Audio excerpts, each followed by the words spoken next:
welcome to another episode of Iconic Freedom, the Formula. We are setting the standard for accountability and responsibility, the ownership of your choices and the consequences for those choices. Let each care for self, and all will be cared for. Madam Vice President, Governor Walz, thank you so much for sitting down with me and bringing the bus. The bus tour is well underway here in Georgia. You have less time to make your case to voters than any candidate in modern American history. The voters are really eager to hear what your plans are. If you are elected, what would you do on day one in the White House? Well, there are a number of things. I will tell you, first and foremost, one of my highest priorities is to do what we can to support and strengthen the middle class.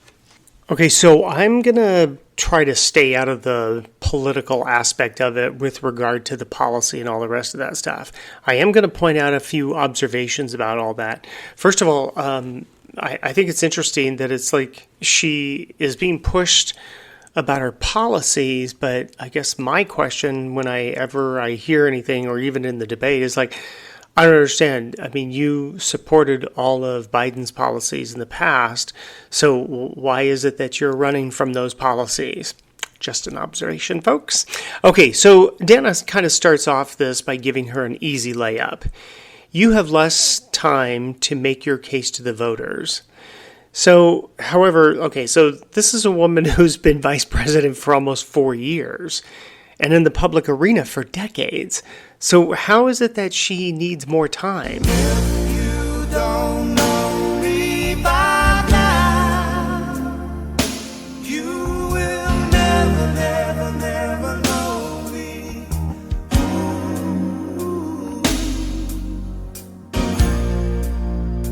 All the Talk about, you call it the opportunity economy.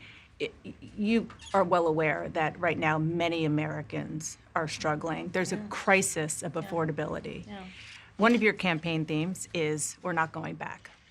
But I wonder what you say to voters who do want to go back when it comes to the economy specifically, because their groceries were less expensive, housing was more affordable when Donald Trump was president. Well, let's start with the fact that when Joe Biden and I came in office, during the height of a pandemic, we saw so over lots 10 of million jobs were what I lost. would call marketing word salad, right, to elicit emotions. When you watch the full interview, you'll see that Dana had to restate the question because she started going off the rails with some emotional litigation towards her opponent. So the interviewer moves her back instead of letting her reveal the reality, which is that she's incompetent in being able to stay focused and precise. There is an interview that just dropped yesterday, which was Friday, from Pennsylvania. If you can and you get a chance, take a look at it. You will see this in action again, which I think is interesting. Okay, so Dana makes a soundbite of crisis of affordability, which, again, is just another easy layup trying to frame the emotional connection of the question and prompting the vice president. She's big on telling a story and trying to find as many emotional words to extort people, right? She even gave her the outline for her to cover in her answer, which is another form of prompting the answer. I look at it and think a more precise question to expose reality would have been, what are your thoughts on the economy and the solutions? Then drop it there and let her just speak. I mean, again, she just loves to tell people when she's speaking, and she loves to tell a story, and she loves to talk about her emotions all the time. So you have been vice president for 3.5 years. Yeah. The steps that you're talking about now, why haven't you done them already? Well, first of all, we had to recover as an economy, and we have done that. I'm very proud of the work that we have done that has brought inflation down to less than 3%. Okay, so Dana's question about how long she's been vice president and why she hasn't done it before, that is a great question. Precise and to the point. The vice president then goes off on stories of emotion again. Then Dana interrupts her to speak about Bidenomics, which is another prompt to Kamala to speak to this claim of your opposition. And again, it's like trying to help her stay on track and address the issue. Because as you'll see in other interviews as you go online, she cannot stay on track. Because when people start getting emotional, then what happens is they go off the rails. So whatever point they were trying to make in the beginning, they've completely lost it. And they'll sit there and go, I don't remember what I was talking about. Yeah, because you got all emotional and you didn't focus on the facts of the question. So if you just let an individual speak, then they will reveal everything, but you got to let him talk. She's not doing that any You longer. maintain Bidenomics is a success. I maintain that when we do the work of bringing down prescription And of course, medications- off she goes again with a bunch of word salad. And I mean, she starts enumerating things, but they mean very little. And you can fact check all this stuff. But it's interesting because she doesn't go back to the claim of Bidenomics, which she's the one that was out there, touting all of that shenanigans. I want to get some clarity on where you stand on some key policy issues. Energy is a big one. When you were in Congress, you supported the Green New Deal. And in 2019, you said, quote, "There is no question I'm in favor of banning fracking." Fracking, as you know, is a pretty big issue, particularly in your must-win state of Pennsylvania. Sure. Do you still want to ban fracking? No, and I made that clear on the debate So stage in Dana 2020. asks her, do you still want to ban fracking? And then once again, like lobbing the question for an easy response, instead of asking her, what is your policy on energy? So because this allows for Kamala to either address the issue of fracking or to ignore it.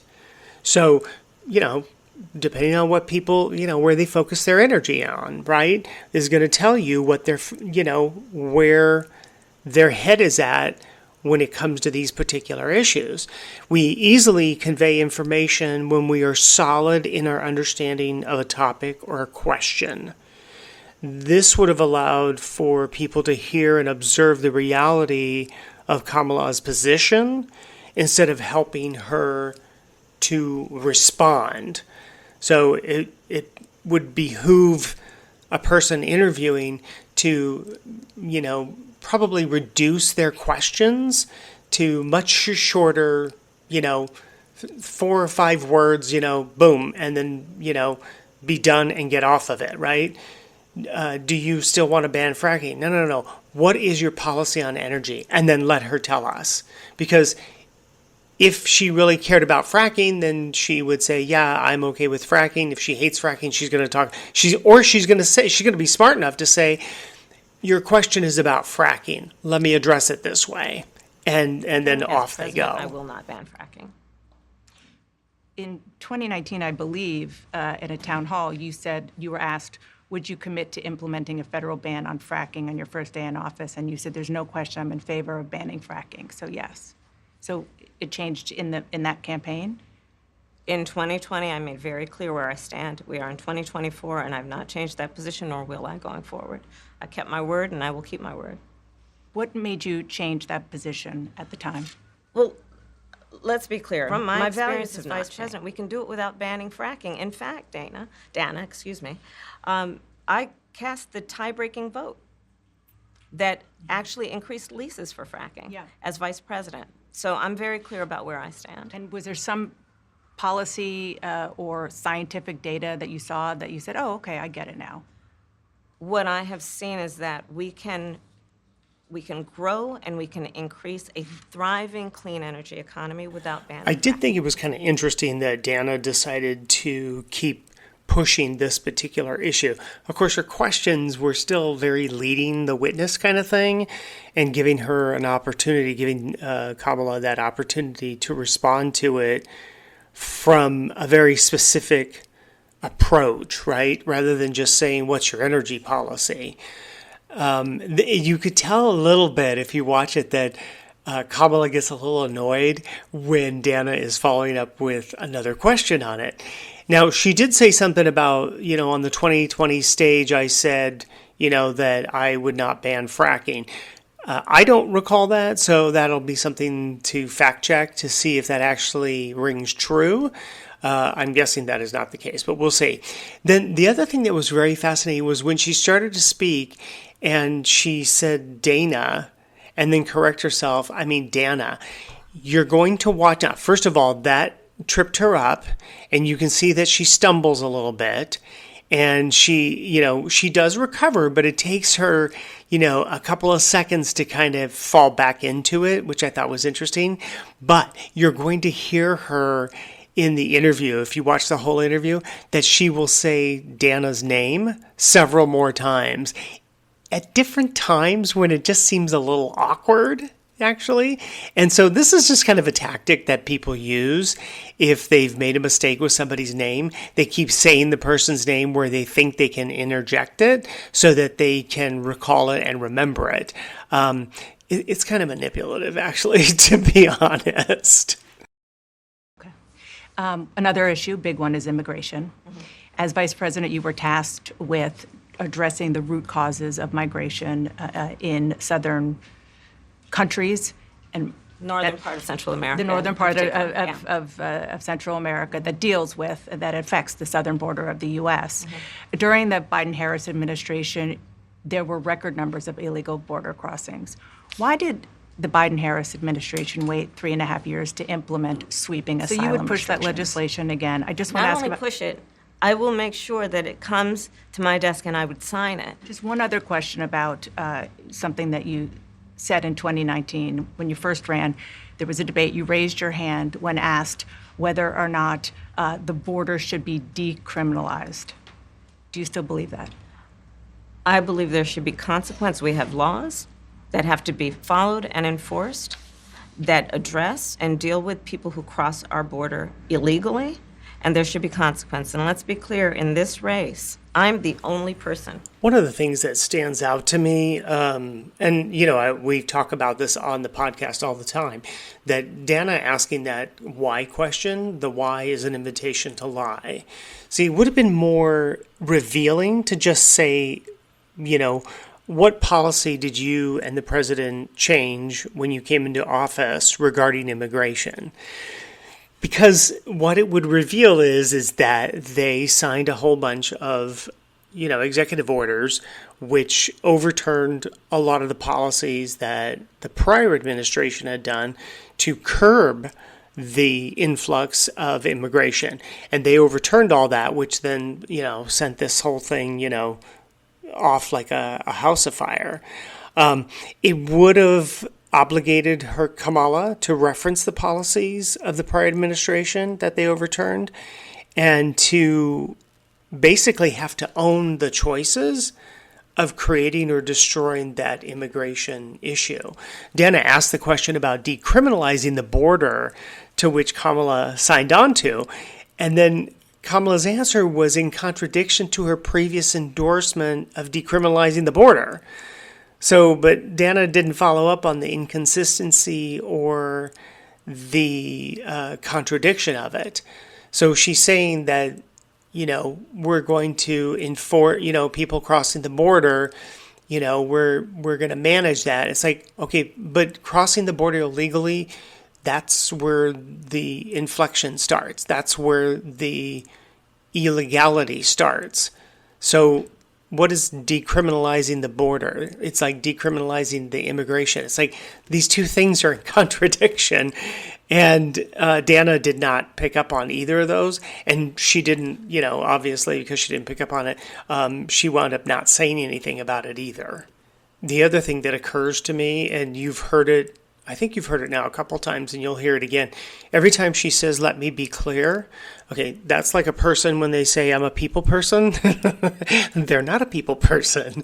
And her saying, let me be clear, first of all, it's a stalling tactic.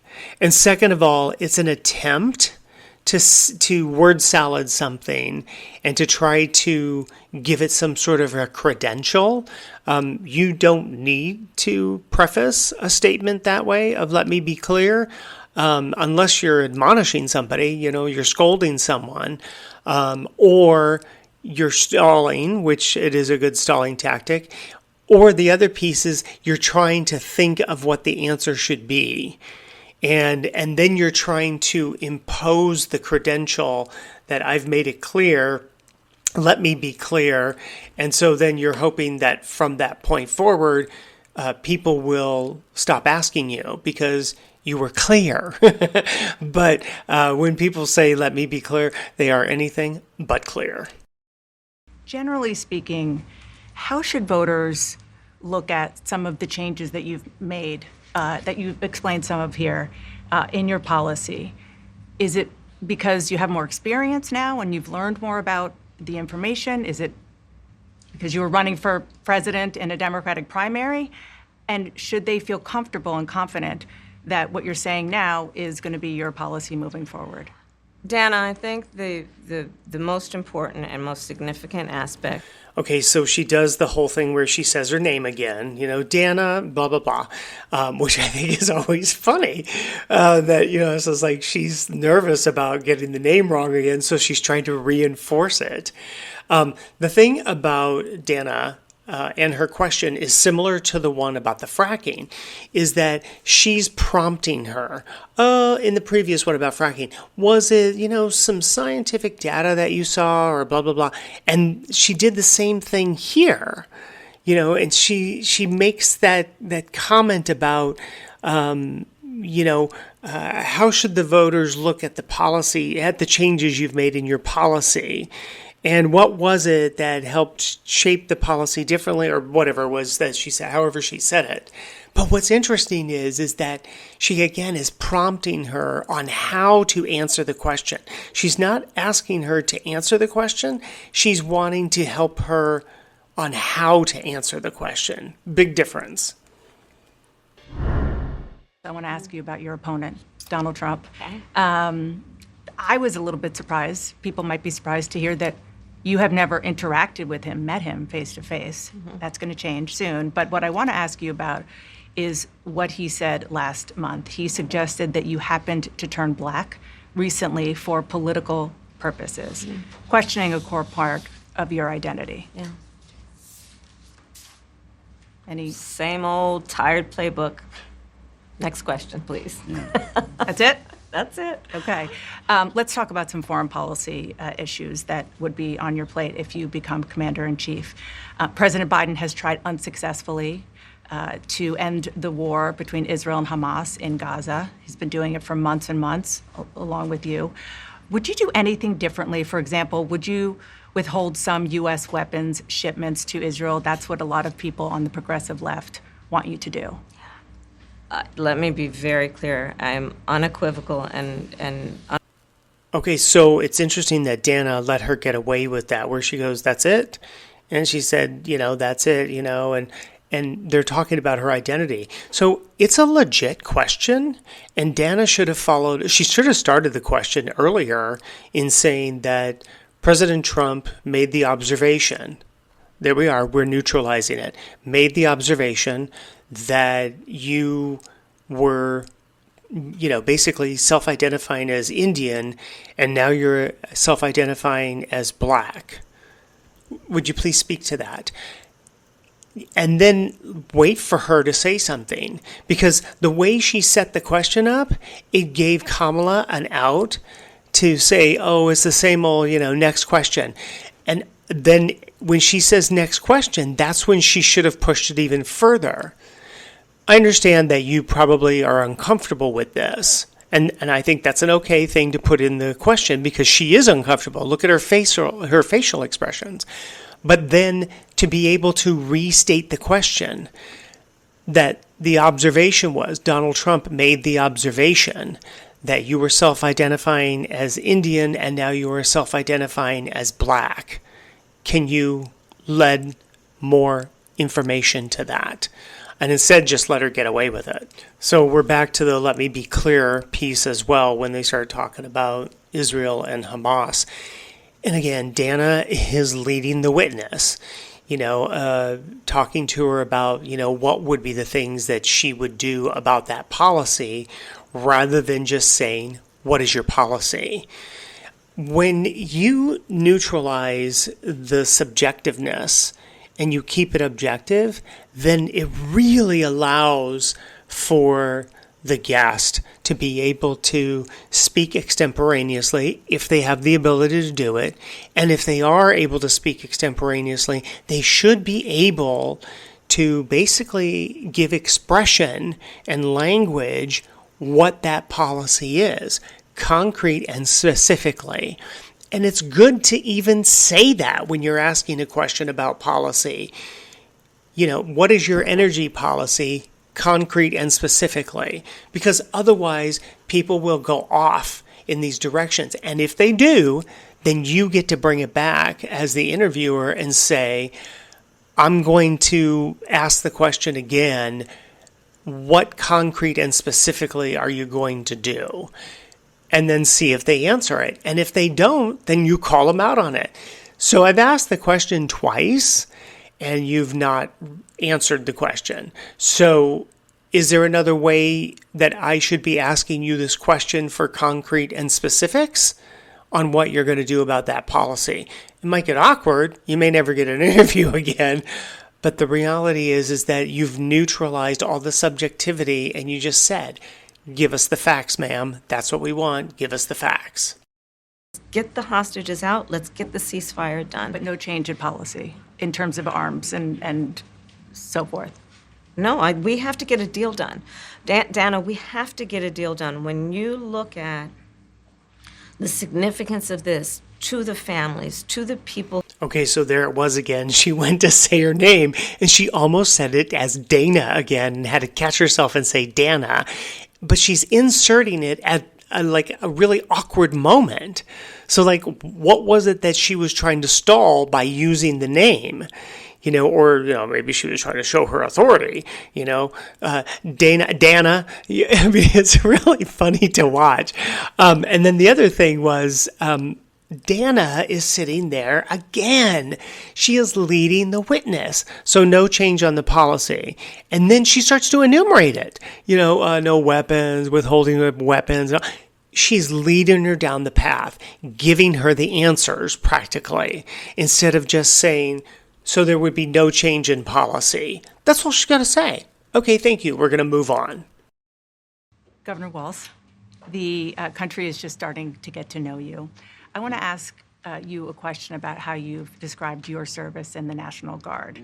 You said that you carried weapons in war, but you have never deployed actually in a war zone. A campaign official said that you misspoke. Did you? Well, first of all, I'm incredibly proud. I've done 24 years of wearing the uniform of this country. The idea that you said that you were in war. Yeah. Did you misspeak as the campaign has said? Yeah, I said we were talking about, in this case, this was after a school shooting, the ideas of carrying these weapons of war. And my wife, the English teacher, told me my grammar's not always One correct. other question, because again, this is all new. Yeah.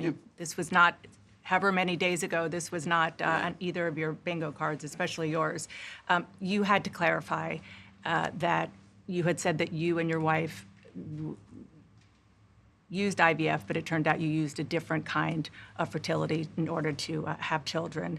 And then when you ran for Congress in 2006, your campaign repeatedly made false statements about a 1995 arrest for drunk and reckless driving. What do you say to voters who aren't sure whether they can take you at your word? Well, I've been very public. Okay, so now we go to Tim and his shenanigans going on with the questions and everything. So the first thing, so her questioning him in that sense, it's like, okay, so it's fine. But then he starts to answer it by doing what? Trying to credential his answer and trying to emotionally grab people and, that kind of thing. And what's interesting is you will hear later on, I don't know if I have the clips or not, but, he says in the interview that, I wear my heart on my sleeve and all this shenanigans. It's like, oh my gosh. Okay, so I don't know about you, but for me, I really don't want my president or my vice president wearing their heart on their sleeve. I don't think this is a good idea that people are, managing by emotion. But then what Dana does is she tries to follow up with another question. So did you misspeak? Now, why is she saying misspeak? Why isn't she calling it what it is? It's a lie. It's not a misspeak. I didn't misspeak. You didn't misspeak. You lied. And unless we have the impact and the energy of what that means, then people just kind of, slough it off and it becomes some euphemism. But the power and the impact of the fact that you lied about serving in the war, it's like that's kind of a big deal. This would have been a great moment for Dana to make the observation that, Tim, you've said this, you've said it again, you've said this was incorrect, you've said this, and this was incorrect. Do you want to speak to this fact pattern of, lying, basically? And I mean, not sitting there saying, that these misspokes or these misspeaks or whatever the hell you want to call it. It's just like, do you want to address the fact that there seems to be a pattern of lying? And how are you going to speak to that regarding the American people? It's going to be awkward because he's lying. Whenever you catch somebody lying, it's going to be awkward.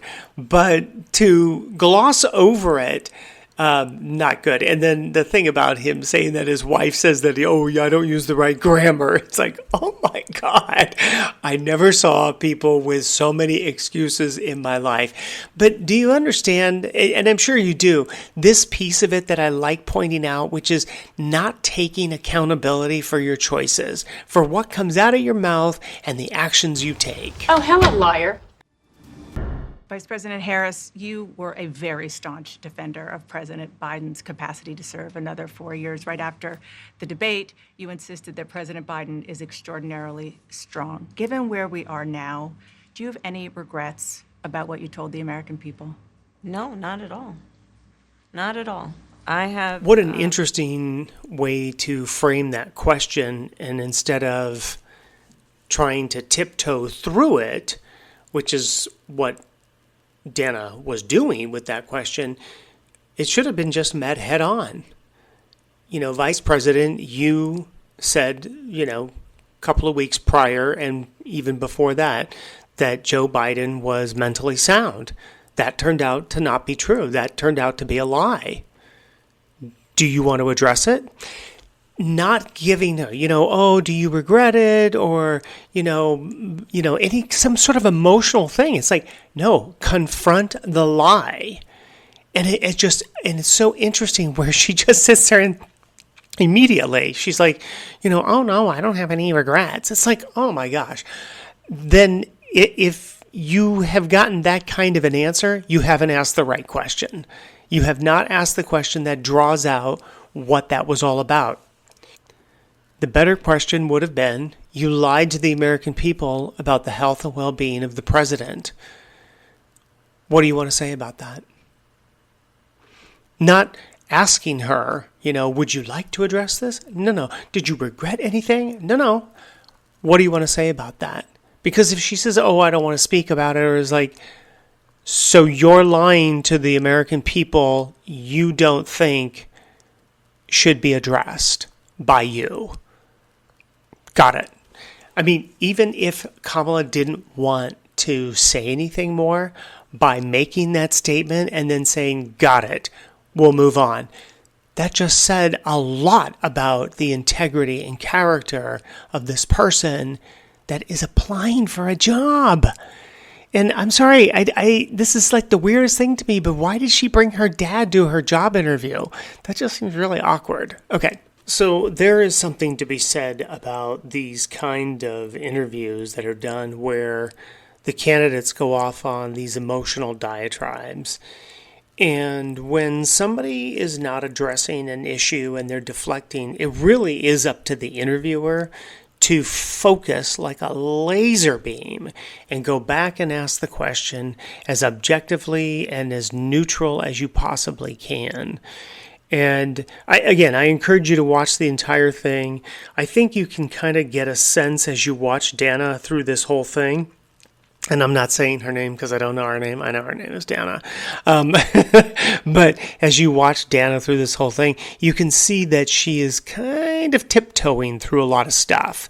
You know, she's trying to find her way to be diplomatic, but for the American people and for a person that is applying for a job as one of the most powerful positions in the world, we don't have cutesy time, right? There is no cutesy time. I think Dan Bongino is the one that coined that phrase. No, we want to know concrete and specifically, what are you going to do about this economy? What are you going to do? I don't want to hear about how, you grew up, you were a young girl, middle class family. I don't care about that. None of that matters.